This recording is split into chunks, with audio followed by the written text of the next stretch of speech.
छत्तीसगढ़ प्रयोगशाला परिचारक 2026। नमस्कार दोस्तों, छत्तीसगढ़ प्रयोगशाला परिचारक का मॉडल उत्तर आ गया है और अब तक पहले अपने जवाबों का मिलान भी कर लिया होगा। लेकिन आज मैं आपको सिर्फ स्कोर निकालने का तरीका नहीं बताऊंगा, बल्कि पूरे पेपर को विषय समझाऊंगा कि कौन सा हिस्सा आसान आया है, कौन सा कठिन, और आपकी कैटेगरी में आखिर कितने नंबर लाने का सिलेक्शन की उम्मीद बनती है। और वीडियो के बीच में मैं आपको वो एक गलती बताऊंगा जो पेपर के बाद हर उम्मीदवार अनजाने में कर बैठता है, तो वीडियो को आखिरकार ज़रूर देखिए। तो सबसे पहले पेपर की बनावट को दोबारा समझ लेते हैं ताकि आगे का विश्लेषण साफ रहे।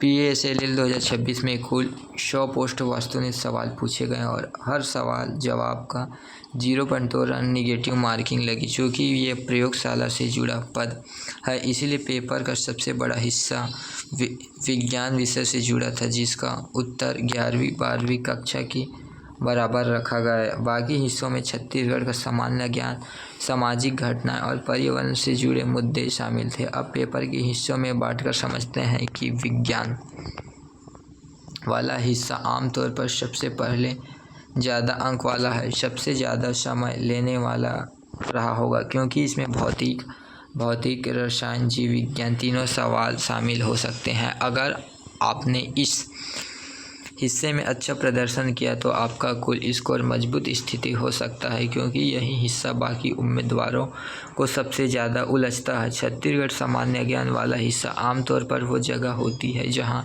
ज़्यादातर उम्मीदवार अच्छे नंबर ले आते हैं, क्योंकि इसका दायरा सीमित होता है और अच्छी तैयारी से यहाँ लगभग पूरे नंबर लाए जा सकते हैं। अगर इस हिस्से में आपके कुछ जवाब गलत हैं तो आगे की तैयारी इसी हिस्से में प्राथमिकता दीजिए, क्योंकि यहाँ सुधार की गुंजाइश सबसे ज़्यादा और सबसे आसान होता है।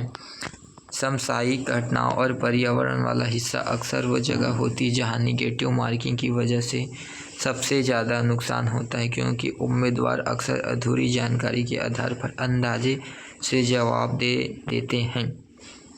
अगर आपने इस हिस्से में सोच समझकर जवाब दिए तो बजाय अंदाजे के, तो आपको स्कोर औसत से बेहतर रहने की संभावना है। अब बात करते हैं संभावित कट ऑफ की। ध्यान रहे, ये सिर्फ एक अनुमान है, आधिकारिक कट ऑफ परिणाम के साथ ही आइए। चूँकि इस परिणाम में निगेटिव मार्किंग है, इसीलिए कट ऑफ आमतौर पर उन परीक्षाओं से थोड़ा कम रहता है जहां निगेटिव मार्किंग नहीं होती। सामान्य वर्ग के लिए संभावित कट ऑफ करीब 65 से 72% के आसपास रह सकता है। OBC वर्ग के लिए ये आंकड़ा 58 से 65% के बीच, SC वर्ग के लिए 48 से 55% के बीच और ST वर्ग के लिए 44 से 50% के बीच रहने का अनुमान है। ये आंकड़े पिछले वर्गों के समान परीक्षाओं के ट्रेंड पर आधारित है। अब आती है वो बात जो मैंने शुरुआत में बताने का वादा किया था। पेपर देने के बाद ज़्यादातर उम्मीदवार अपने साथी परीक्षार्थियों से मिलकर उत्तर का मिलान करने लगते हैं। इस दौर पर निगेटिव मार्किंग को पूरी तरह भूल जाते हैं। वो सिर्फ ये गिनते हैं कि उन्होंने कितने नंबरों को जवाब सही महसूस किया और उसी आधार पर खुश या निराश हो जाते हैं। लेकिन जब तक आप अपने हर सवाल जवाब का हिस्सा लगाकर उसका 1/4 अंक नहीं घटा दे, तब तक आपका अनुमान असलियत में काफ़ी दूर हो सकता है। यही वजह है कि हर साल बहुत से उम्मीदवार खुद को गलत तरीके से आश्वस्त और निराश कर बैठते हैं, जबकि असली तस्वीर बिल्कुल अलग होती है। अब मैं आपको बताता हूँ कि सही स्कोर निकालने का सटीक तरीका क्या है। सबसे पहले अपने सही जवाबों को गिनती करिए और उस कुल अंक मान लीजिए। इसके बाद अपने गलत जवाबों को गिनती करिए और उसे 4 से भाग देकर उसे आंकड़ा कीजिए। उसे अपने कुल अंकों से घटा दीजिए। जो सवाल आपने छोड़ा है उसका कोई असर नहीं पड़ेगा, क्योंकि खाली छोड़े गए सवाल पर कोई निगेटिव मार्किंग नहीं लगती। यह आपको सटीक अनुमानित स्कोर होगा। अब बाकी की रणनीति की बात करते हैं। आपको अनुमानित स्कोर संभावित कट ऑफ के आसपास या उसमें ऊपर के अभी के दस्तावेज सत्यापन की तैयारी शुरू कर दी है, जिसमें आपकी 12वीं की मार्कशीट, निवास प्रमाण पत्र और अन्य जरूरी कागजात शामिल हैं। और अगर आपको लगता है कि आपको स्कोर औसत से कम रहा है तो निराश होने की बजाय ये समझिए कि निगेटिव मार्किंग वाली परीक्षा में कट ऑफ अक्सर उम्मीद से कम ही रहता है, इसीलिए आधिकारिक परिणाम आने का धैर्य रखें।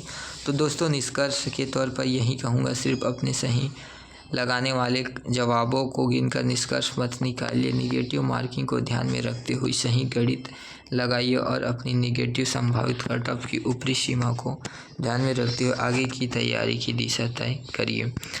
अगर ये विश्लेषण आपके काम का लगा तो वीडियो को लाइक करिए, चैनल को सब्सक्राइब करिए और नोटिफिकेशन बेल दबाना मत भूलिए, क्योंकि आधिकारिक अंतिम उत्तर कुंजी कट ऑफ और परिणाम से जुड़ी हर अपडेट मैं सबसे पहले आप तक पहुँचाऊँगा। मिलते हैं अगले वीडियो में, तब तक के लिए धन्यवाद।